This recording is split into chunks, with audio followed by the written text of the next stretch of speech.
Hey, everybody. Welcome to the Orange and Brown Talk podcast. Dan Labbe, Mary Kay Cabot, Ashley Bastock with you here on Friday. It's 4 o'clock. I told you at the end of the last pod, stay tuned. We might come back with an extra pod this week. You just never know what's going to happen. And here we are. So we wanted to get together and talk a little bit about some of the news that happened today. And it's important because it's second interview season all of a sudden. And second interview season is very important.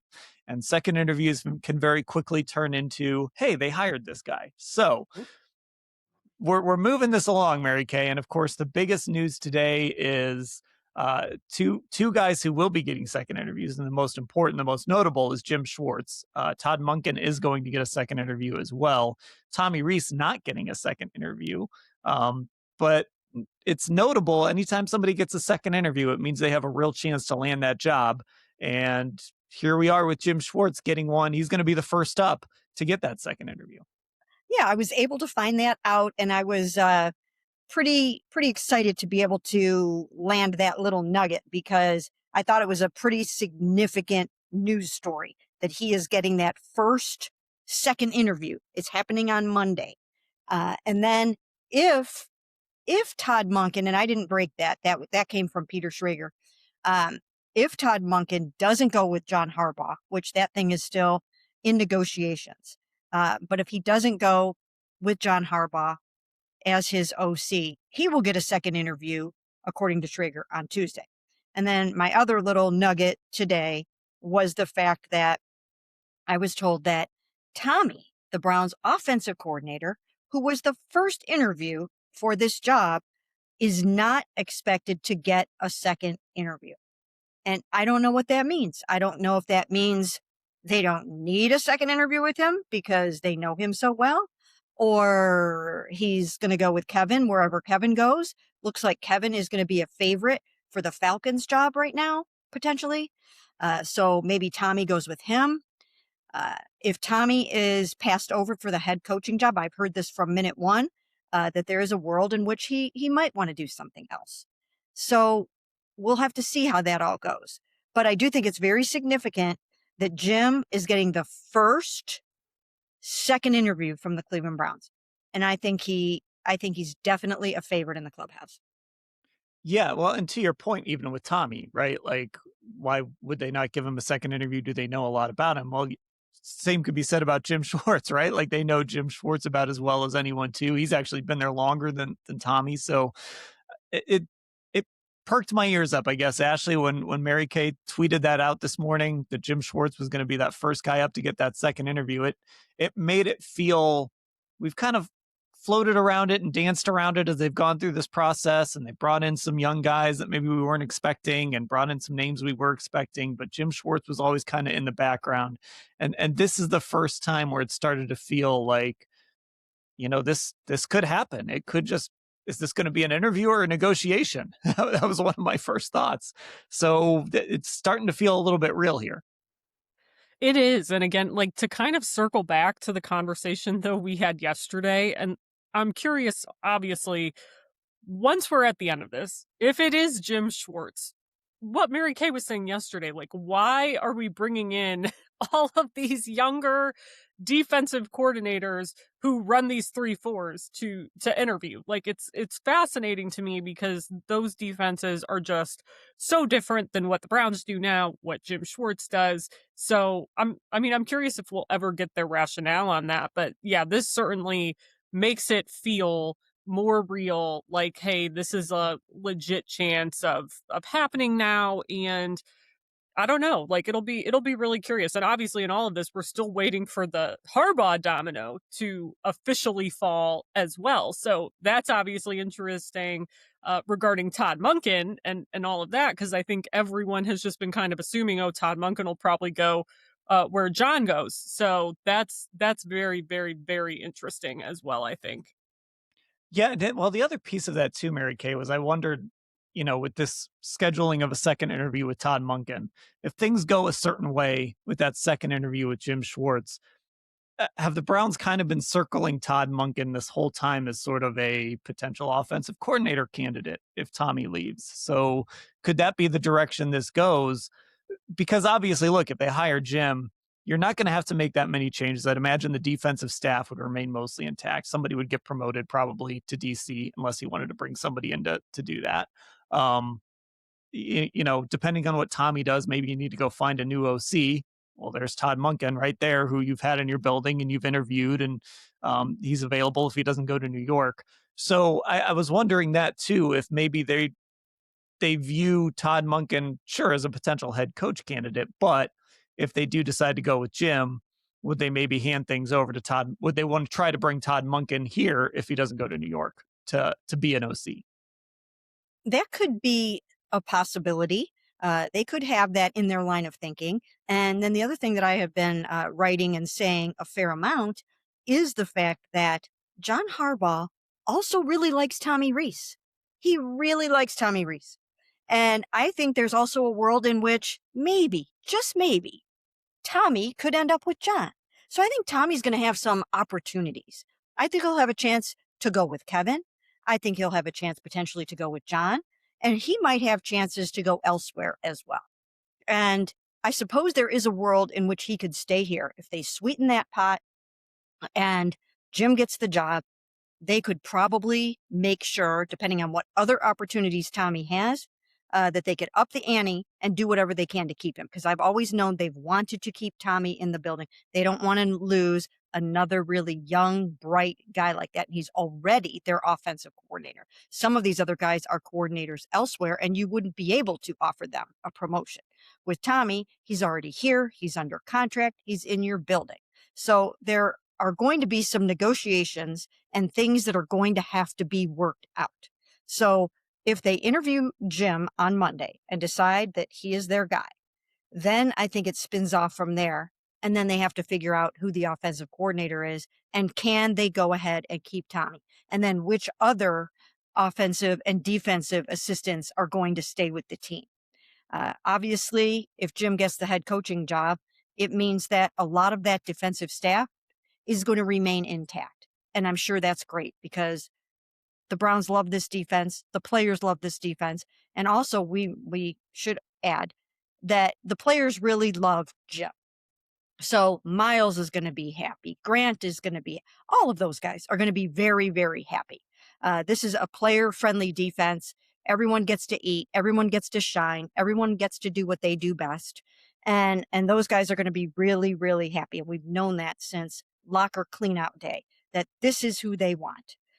So you're going to have a jubilant locker room, especially on the defensive side of the ball. Still a lot of flux on the offensive side of the ball, and we don't know where any of that is going yet. I've heard so many different things and a lot of things that I can't really report about the offensive side of the ball.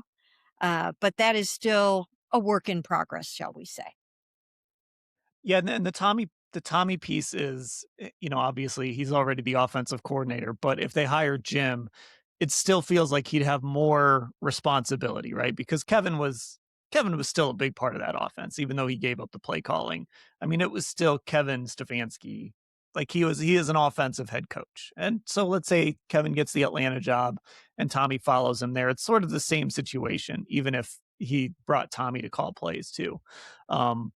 He would kind of be the show here, Ashley, if he stayed as the offensive coordinator. Like Jim's not gonna, Jim will pop into meetings, I'm sure, and be a part of things on the offensive side, just as his responsibilities as a head coach would dictate. But Tommy's running the show on that offensive side, or whoever the offensive coordinator is. They're running things over there. So I could see, if, to Mary Kay's point, if they sweetened the pot a little bit too, probably financially, you could maybe talk Tommy into staying.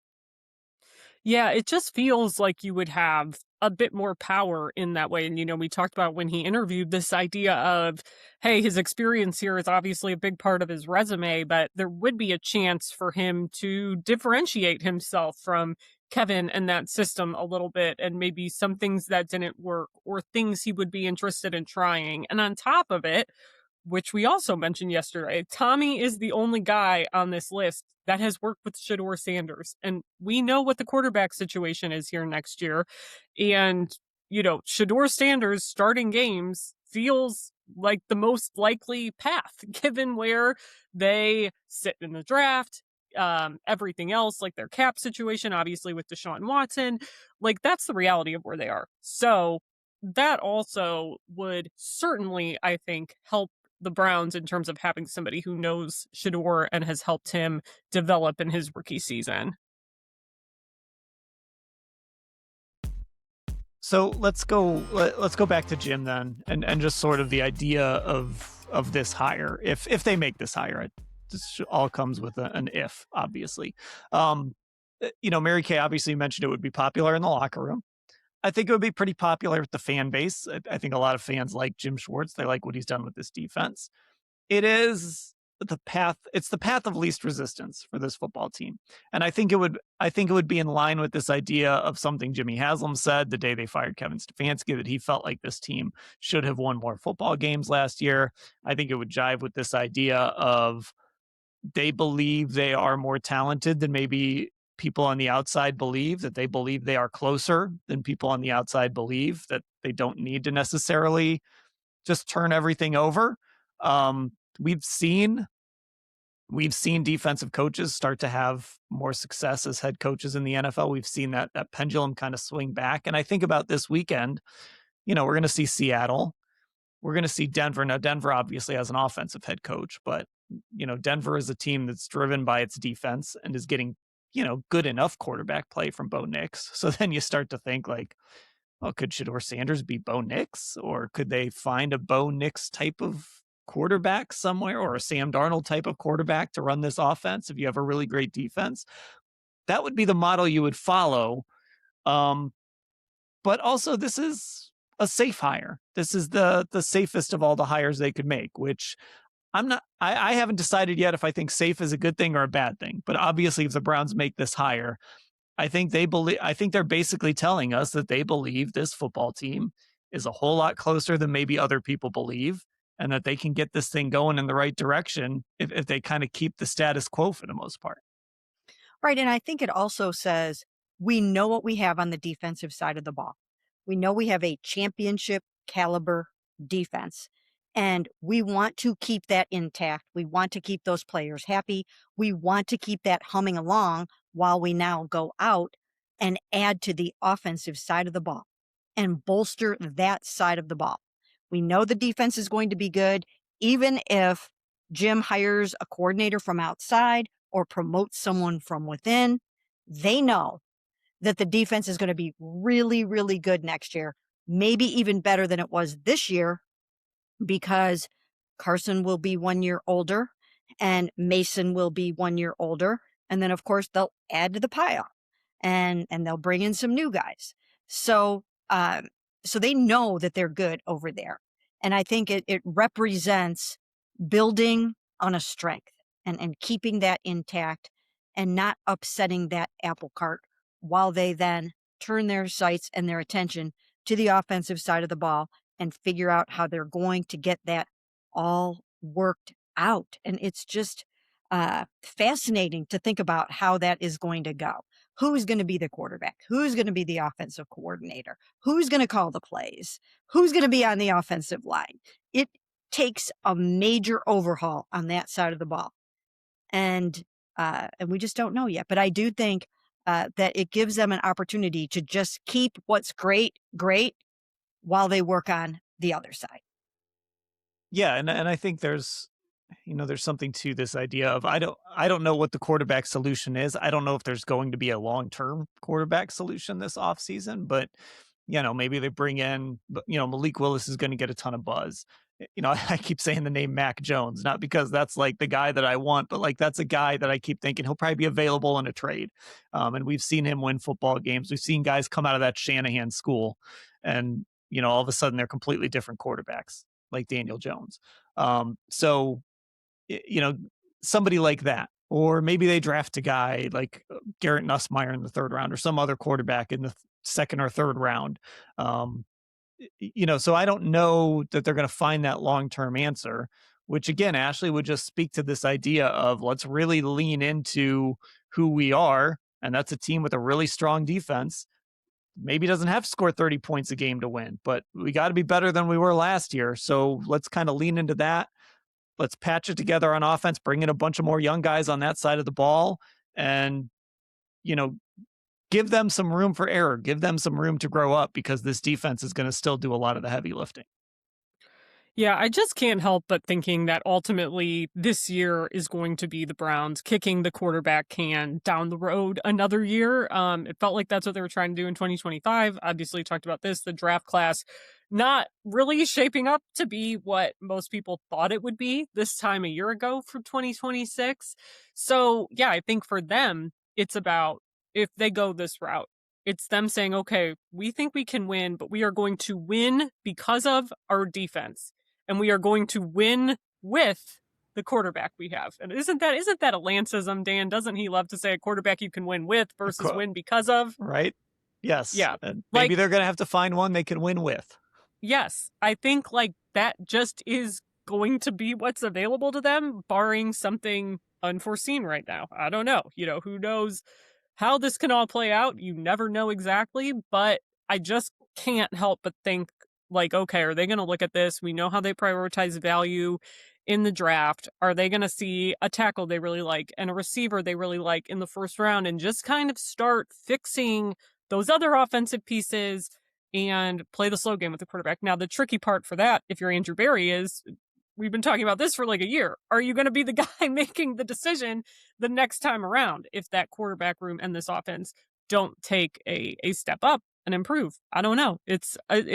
You're kind of stuck between a rock and a hard place right now, I think, because there is no obvious answer. And it's like the most important thing. And you're one of the only teams looking for a head coach that doesn't have that figured out, to kind of add insult to injury. Well, the dominoes are starting to fall, obviously. Harbaugh, I know that's not done yet, but he still seems like he's going to stick in New York. Oh, go ahead, Mary Kay. You had something to add.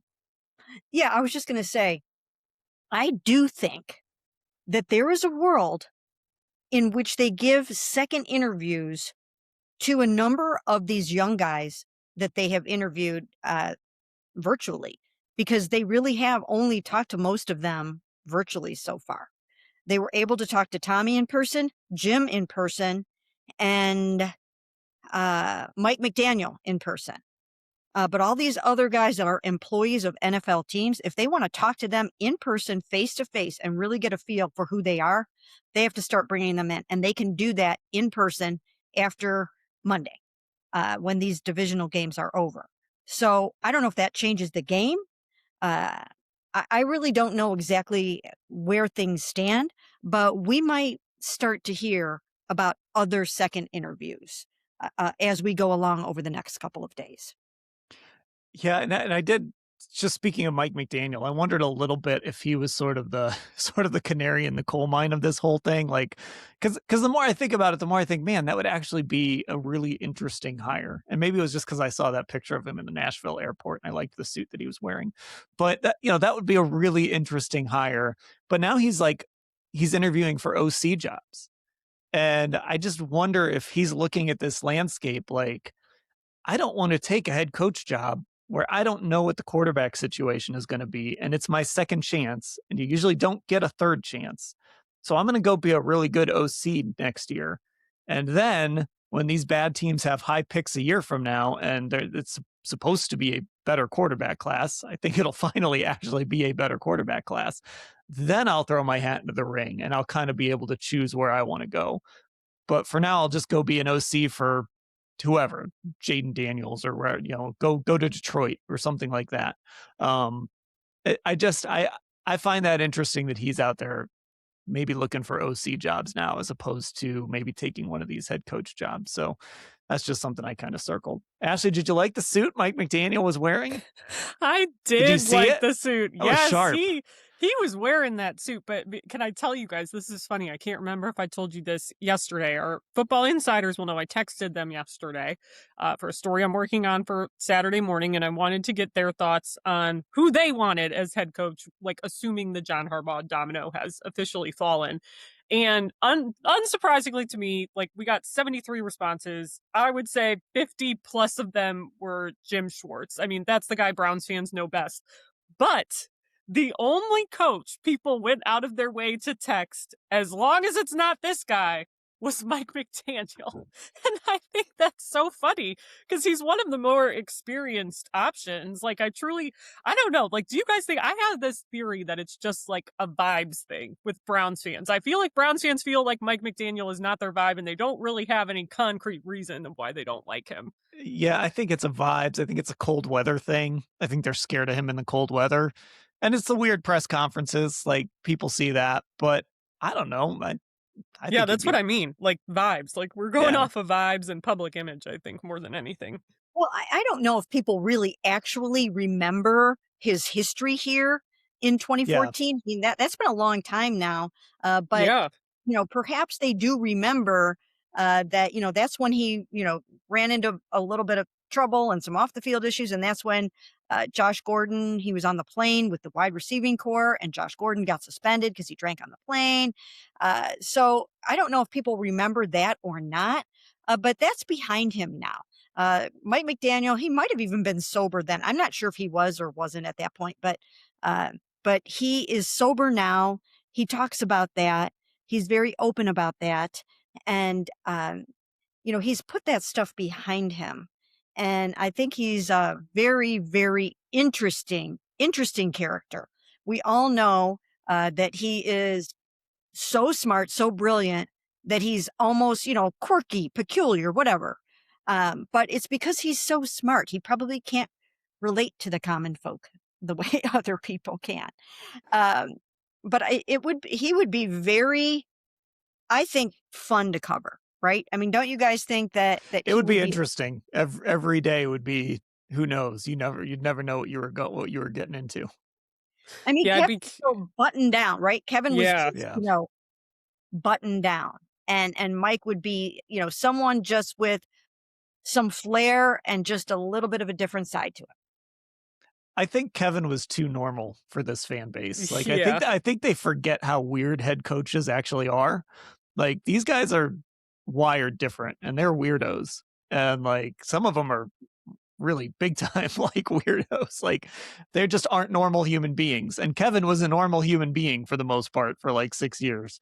And I think Browns fans forget that, like, most head coaches are just a little bit off. Like, you have to be to really do that job. So I don't know. I'm not anti Mike McDaniel. Again, maybe I just fell for the suit in the Nashville airport. I don't know. But I unless he wants to just do the OC thing and then try again next year, I would love to have him in for a second interview if he would take it. But having said that, so many of the guys from the Kyle Shanahan coaching tree are pretty normal guys. Right? That's true. Yeah. A lot of those guys, Kevin O'Connell, Kyle, a lot of those guys are pretty well. And now we're getting these Ivy Leaguers. Like, we're getting smarter guys. Like, it's not just old school football guy doing, like, Grant Udinski is like just this football prodigy. I'm sure he's not like a normal 30-year-old, but I'm sure just like as a human being, he's somewhat normal. I don't know. Although I was reading about him like camping by himself and going out in the wilderness by himself or something. So maybe he's not. I don't know. But you're right. The Shanahan guys seem to be fairly normal. And we should mention that as we are taping this podcast, that Nate Scheelhaus is in today, and Jesse Minter is in today, and Grant Udinski is interviewing tomorrow, meaning Saturday. And then I still haven't seen the formal request for Chris Shula yet. I don't know if he is waiting to see what happens with a bunch of his other interviews or what's going on with that. I know that they planned on putting in a request for him, so I don't know where that stands at this moment. But they are talking virtually to Jesse and Nate today and Grant tomorrow. So I would think that Andrew Berry's head has got to be spinning by now. Mine is just writing about these guys, but I would think it's like doing the draft interviews. You would like fall in love with so many of these different guys and their brilliant minds and their resumes and everything. So it would be so interesting to be a part of this. I wish I could be part of the interview process. Yeah, it would be fun to kind of see the presentations and sort of, know what the Browns are asking and kind of see how these guys are dealing with things. And yeah, that would be fun. They should release that somehow. It should be like the, years later, you get the combine interviews released sometimes. They should do that with head coach interviews They too. should. I'm All sure they're right. full of them. Yeah, exactly. Okay, there we go. A little extra podcast for you this week with the second interviews coming up. Of course, if anything happens here over the weekend, we'll be all over it at cleveland.com/Browns. Ashley mentioned our football insiders. That's the blue banner at the top of the page at cleveland.com/Browns if you want to get involved with that. And as always, just make sure you're subscribed to Orange and Brown Talk on Apple Podcasts, Spotify, wherever you listen to pods, or if you want to watch us, find our YouTube channel. It's Cleveland Browns on cleveland.com. For Mary Kay and Ashley, I'm Dan. Thanks for listening, everybody.